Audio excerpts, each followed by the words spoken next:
ওয়ার্ডের বড়বাগান পাড়ায় 5G tower নির্মাণকে কেন্দ্র করে আরো বাড়ল চাঞ্চল্য। গ্রামবাসীদের প্রতিবাদে তালা লাগিয়ে বন্ধ রইল কাজ।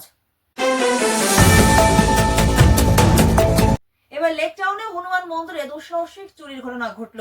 সোমবার গভীর রাতে 4 জনের একটি গ্যাং মন্দিরে ঢুকে সোনার উপর গয়না সহ দেবমূর্তির মুকুট সহ একাধিক পুজোর সামগ্রী চুরি করে পালিয়ে যায়, এমনটাই অভিযোগ উঠেছে। তদন্তে পুলিশ। রাজ্যপালের নির্দেশে গৌড়বঙ্গ বিশ্ববিদ্যালয়ের উপাচার্য পবিত্র চট্টোপাধ্যায়কে সরানো হলো। দুর্নীতি এবং নিজের কাজ ঠিকমতো না করার অভিযোগে তাকে সরানো হয়েছে। অবশেষে নানুরের খালা গ্রামের নিখোঁজ নাবালিকার পরিবারের ডিএনএ পরীক্ষার ফল মিলল। পাকুড়ি গ্রামের পুকুরপাড় থেকে উদ্ধার হওয়া পচাগলা মৃতদেহের সঙ্গে।